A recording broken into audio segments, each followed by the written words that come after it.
Bom, pessoal, então até aqui nós conversamos a respeito das mitocôndrias e da respiração celular. A partir de agora, o enfoque da nossa aula serão os cloroplastos e o processo da fotossíntese. Vale lembrar que os cloroplastos eles correspondem na realidade a uma categoria de plastídeos ou plastos. Numa aula específica de célula vegetal, nós já conversamos a respeito desses plastídeos ou plastos. Mas antes de entrarmos em mais detalhes referente ao cloroplasto e à fotossíntese, eu vou voltar e vou revisar alguns aspectos dos plastídeos como um todo. Bom, então os plastídeos ou plastos, eles são organelas específicas da célula vegetal, ou seja, só ocorrem na célula vegetal. Assim como acontece nas mitocôndrias, os plastídeos ou plastos se caracterizam por apresentar uma dupla membrana, ou seja, duas membranas, uma interna e externa, e também por apresentar um genoma próprio.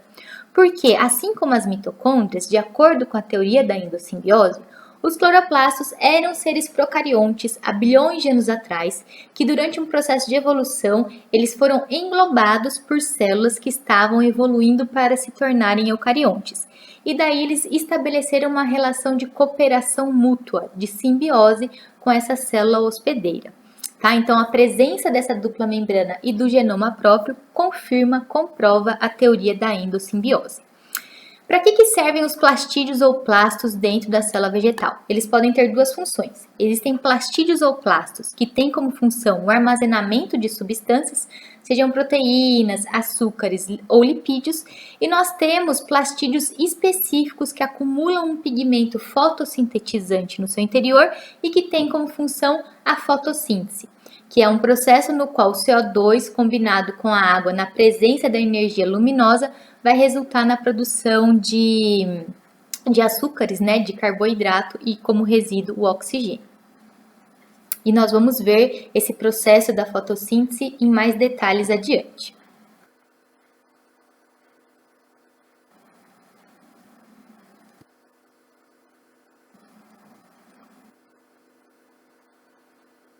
Os plastídeos ou plastos, eles podem ser classificados de acordo com sua cor em leucoplastos, que são aqueles que não são pigmentados, e cromoplastos, que são aqueles que têm pigmento no seu interior. Os leucoplastos são destinados única e exclusivamente ao armazenamento de substâncias no seu interior.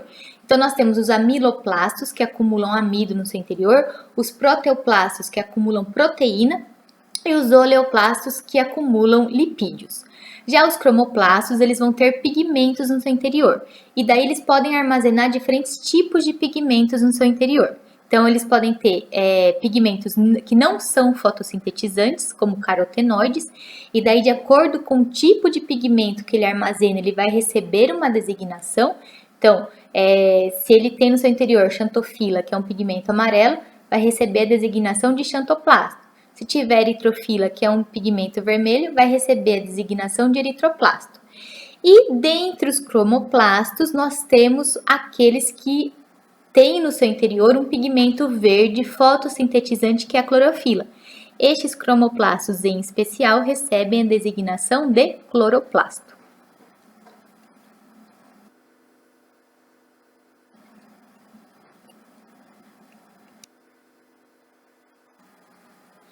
Então, aqui tem uma imagem obtida de um corte de um tecido vegetal por microscópio óptico composto fotônico, onde vocês podem visualizar, né, a delimitação das células vegetais marcadas ali pela parede celular, e tudo isso que consta em verde, essas unidades circulares, são os cloroplastos.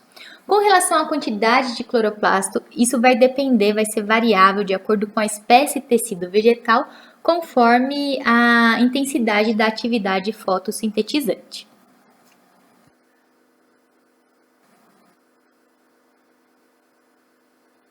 Bom, vamos falar agora do cloroplasto em especial. Então, o cloroplasto ele é uma categoria de plastídeo que ele apresenta uma dupla membrana, sendo que a característica da membrana interna difere das características da membrana externa. A membrana externa ela tende a ser mais permeável devido à presença de proteínas que se organizam formando uma espécie de canal. Então, de proteínas chamadas porinas que se organizam formando canais que possibilitam um fluxo mais fácil de substâncias por essa membrana externa. Já a membrana interna ela é impermeável, então existem transportadores específicos para fazer o transporte de moléculas específicas para dentro do cloroplasto. Apesar desse grau de permeabilidade das membranas externa e interna, ambas são completamente permeáveis aos gases, seja gás carbônico ou oxigênio. E existe, assim como nós vimos na mitocôndria, entre essas duas membranas existe um espaço chamado de espaço intermembranoso.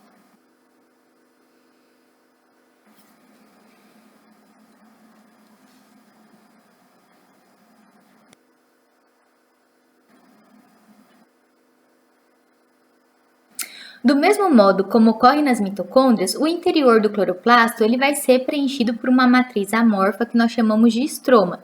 E nesse estroma a gente vai encontrar diversas substâncias. Então vão ter enzimas fotossintetizantes, grãos de amido, além de ribossomos, proteínas e DNA. Então, assim como acontece nas mitocôndrias, o cloroplasto apresenta seu próprio DNA. Então, o cloroplasto consegue produzir, sintetizar. Como ele possui seu próprio DNA e ribossomos no seu interior, ele consegue, o cloroplasto, produzir as próprias proteínas de que ele necessita. Além disso, ele tem a capacidade de se autoduplicar, devido ao fato dele ter DNA no seu interior que consegue sofrer o processo de replicação. Então, o cloroplasto consegue produzir suas próprias proteínas e consegue se autoduplicar.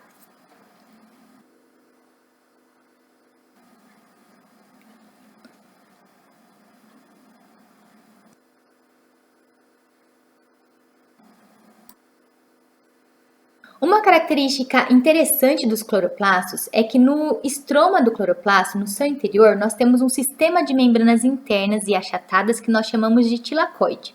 O conjuntinho, de membranas, o conjuntinho de 10 a 20 tilacoides, nós chamamos de grânulo. E o conjunto de vários grânulos, nós vamos chamar de grana.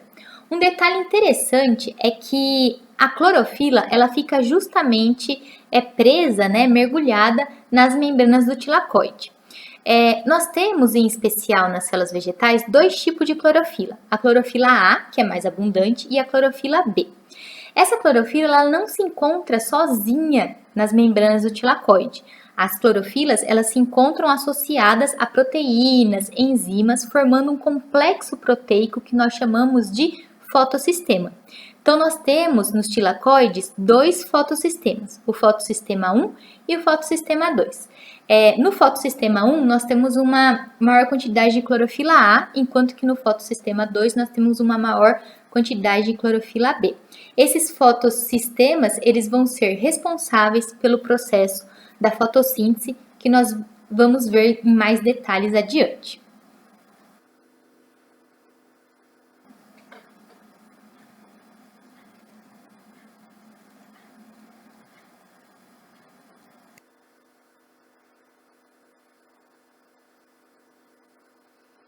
Então, o que são esses fotossistemas 1 e 2? Então, o fotossistema corresponde à unidade funcional da fotossíntese. Então, esses fotossistemas serão responsáveis pela fotossíntese. E o que são? São complexos proteicos constituídos por enzimas, receptores de elétrons associado com a clorofila, que pode ser A ou B, tudo isso nas membranas do tilacoide.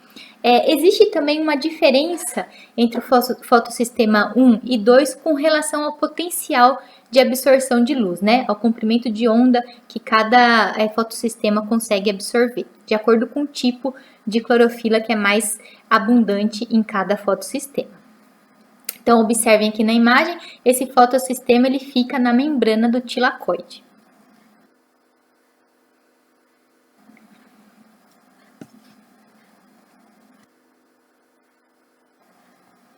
Bom, e como que vocês, de uma maneira simplista, como que vocês definem fotossíntese? O que é fotossíntese?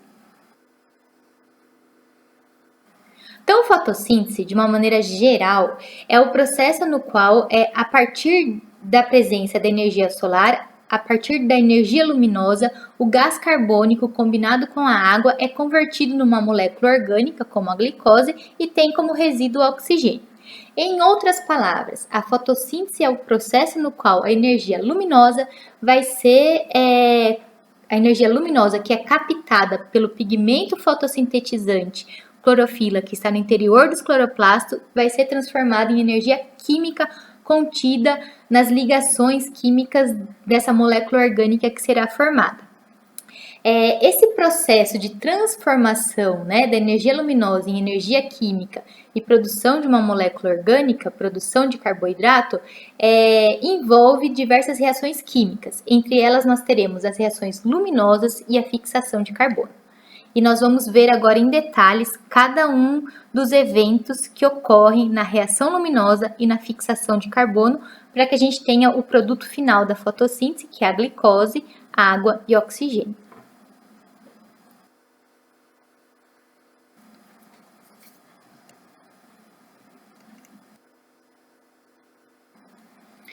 Vamos começar tratando a respeito da reação luminosa. Ela recebe esse nome justamente porque ela ocorre na presença da luz. Então, ela também pode ser chamada de reação fotoquímica ou fotodependente, ou seja, dependente da energia luminosa.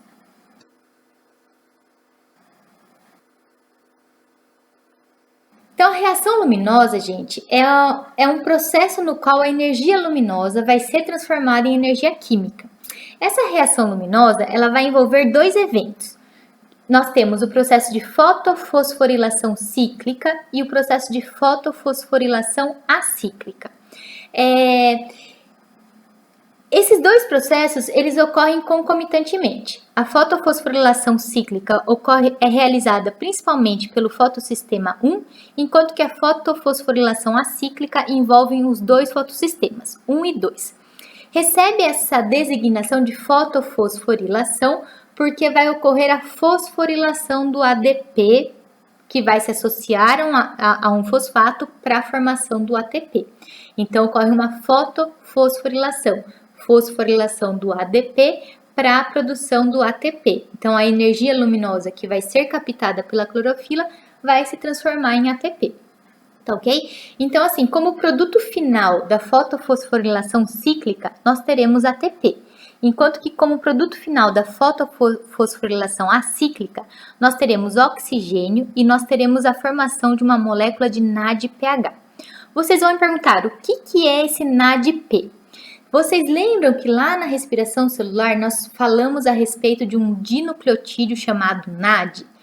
O NADP é a mesma coisa, ele é um dinucleotídeo com uma estrutura similar ao NAD da respiração celular, a diferença é que ele tem mais um grupamento fosfato associado à molécula.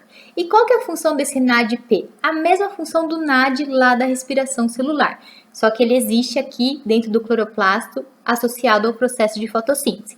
Então, a função dele vai ser o quê? Captar elétrons e se ligar a átomos de hidrogênio fazendo o transporte, né? Atuando então como carreador de elétrons e hidrogênio nesse processo da fotossíntese, em específico aqui, envolvendo a reação luminosa. Ainda na fotofosforilação acíclica, nós teremos a liberação de oxigênio. Então, a liberação do oxigênio vai ocorrer nessa etapa da reação luminosa a partir de um processo que nós chamamos de fotólise da água. Então, todos esses eventos nós vamos ver em detalhes a partir de agora.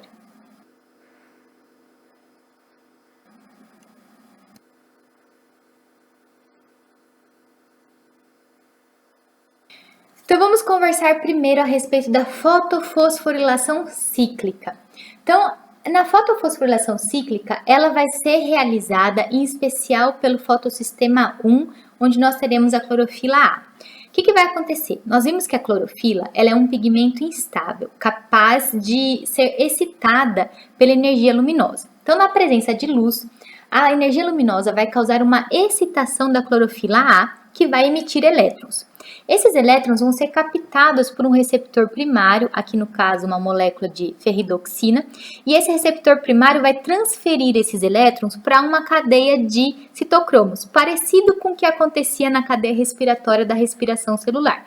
Então, esses elétrons eles vão ser transferidos para citocromos, e conforme esses elétrons passam de citocromo para citocromo, vai ocorrendo perda de energia, e essa energia que é liberada vai promovendo a fosforilação do ADP e produzindo ATP. Por isso que o nome é fotofosforilação. a energia luminosa que causou a excitação da clorofila liberou um elétron e conforme esses elétrons passam de citocromo para citocromo, eles perdem energia que vão ser essa energia que vai ser acumulada na forma de ATP. Ao final dessa cadeia de citocromos, esse elétron que já perdeu sua energia, ele retorna daí para a clorofila A, porque vocês concordam que quando a clorofila é excitada pela energia luminosa e libera seu elétron, fica como se houvesse um espaço vazio dentro dessa clorofila. Então o elétron faz essa voltinha pelos citocromos e retorna para a clorofila A, estabilizando ela novamente. Então, por isso que o processo é chamado de fotofosforilação cíclica. A clorofila A do fotossistema 1 emite elétron, esse elétron vai promover a fosforilação do ADP enquanto ele passa pelas cadeias de citocromo, liberando energia, e ele retorna para a clorofila A ao final. Então, essa é a fotofosforilação cíclica que resulta na produção de ATP. E como que é a fotofosforilação acíclica?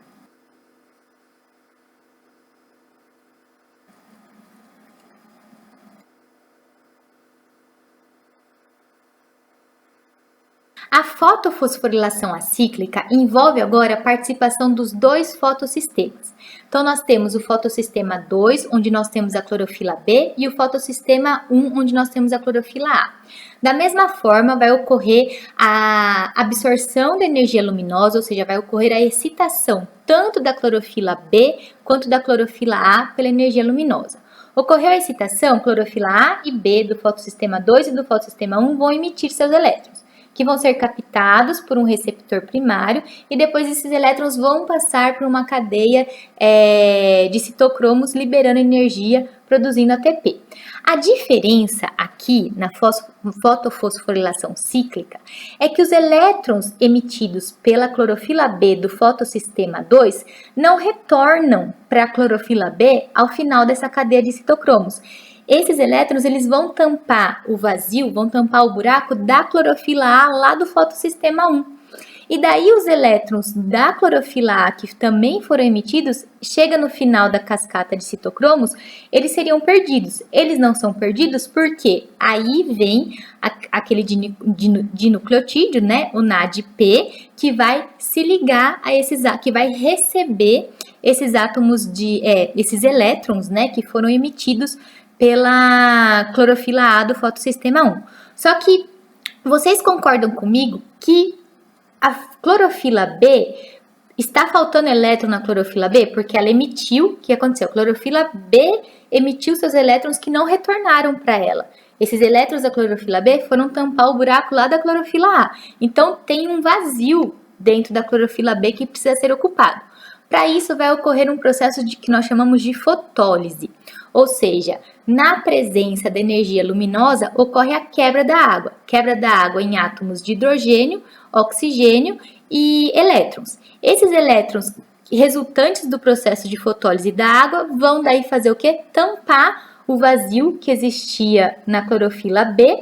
Os átomos resultantes dessa fotólise, os átomos de hidrogênio, vão se ligar lá àquela molécula de NADP, que já absorveu os elétrons que veio lá da clorofila A do fotossistema 1, e é nesse momento que a gente vai ter como resíduo o oxigênio que vai ser liberado para a atmosfera, tá? Então, por isso que esse processo é chamado de fotofosforilação acíclica, porque o elétron que é emitido pela clorofila B do fotossistema 2 não retorna para ele.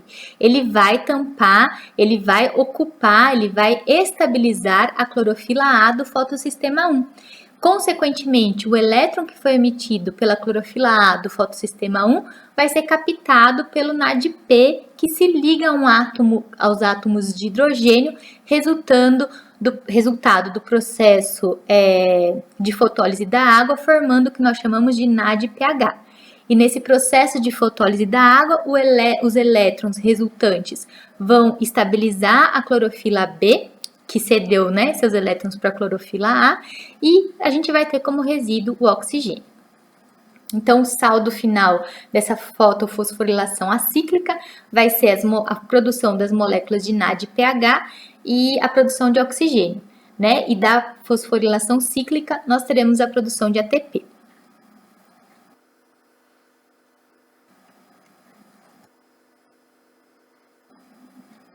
Então aqui só estou representando, né, a fórmula da fotólise da água, mostrando que na presença da energia luminosa, da luz, a água é quebrada em átomos de hidrogênio, elétrons e oxigênio. O oxigênio vai ser liberado para a atmosfera, os elétrons resultantes da fotólise da água vão estabilizar a clorofila B, que, né, cedeu seus elétrons lá para a clorofila A no processo de fotofosforilação acíclica, e os átomos de hidrogênio vão se ligar às moléculas de NADP, formando NADPH.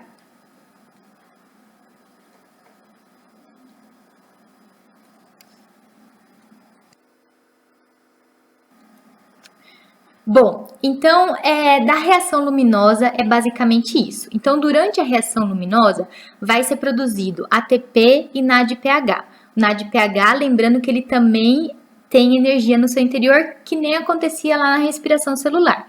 E como resíduo do processo de reação luminosa, nós teremos oxigênio. Agora, nós vamos para a fixação de carbono.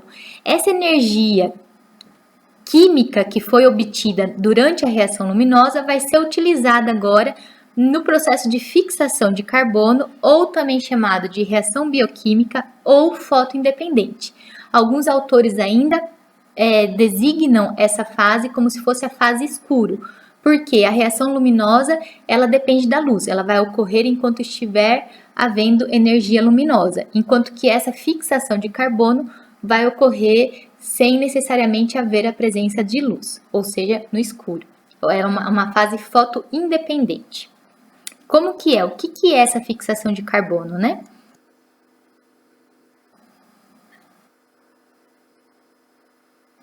Então, gente, agora, nessa segunda parte, no processo de fixação de carbono, como o próprio nome diz, a energia luminosa que foi convertida em energia química na forma de ATP e NADPH lá na reação luminosa vai ser utilizado agora para que o CO2, para que o gás carbônico seja transformado, seja convertido em carboidrato.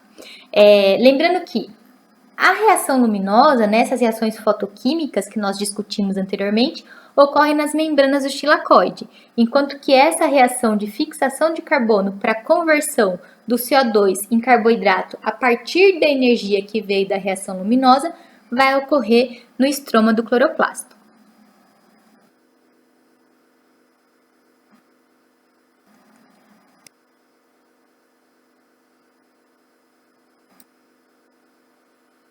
E como vai ocorrer essa fixação de carbono, né? Como que é essa reação fotoindependente?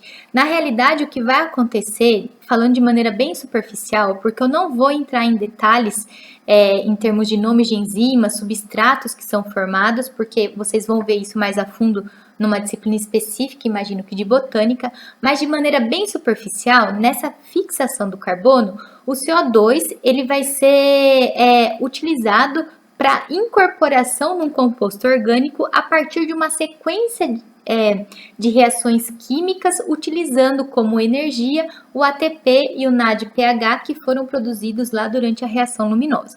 Então, o CO2 ele vai entrar numa sequência cíclica de reações químicas, que é chamado aqui de ciclo de Calvin, e essas reações vão ocorrer utilizando a energia que foi obtida lá na reação luminosa. E como produto final desse ciclo de Calvin, nós teremos a produção de carboidrato, né? Seja sacarose ou amido. Aí, obviamente, que assim como acontece no ciclo de Krebs da respiração celular, esse ciclo de Calvin vai envolver a participação de inúmeras enzimas e vai gerar inúmeros substratos até chegar no seu produto final, que vai ser um carboidrato, né? Uma glicose ou um acúmulo de amido, de sacarose. Só que eu não vou entrar em detalhes nesse nome de enzimas ou de substratos, só para vocês terem uma noção geral que no processo de fixação do carbono se resume basicamente ao ciclo de Calvin, onde o CO2 será convertido numa molécula orgânica com o uso da energia contida no ATP e no NADPH que vieram lá da reação luminosa.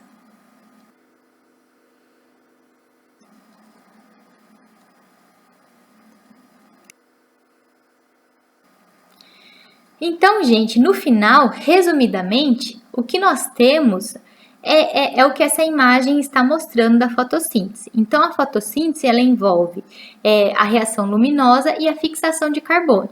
A reação luminosa é dependente da luz, onde a clorofila lá dos fotossistemas 1 e 2 vão ser excitadas, vão liberar elétrons e vai ocorrer como produção final, né, das reações luminosas, a produção de ATP, NADPH, tendo como resíduo o oxigênio, que vai ser liberado para a atmosfera, e em seguida, na fixação de carbono, que não é dependente de luz, que também é chamada de fase escura, o ATP e o NADPH obtidos, produzidos durante o processo de reação luminosa vão ser utilizados para a conversão do gás carbônico por meio do ciclo de Calvin a uma molécula orgânica, né, a um açúcar, a uma glicose.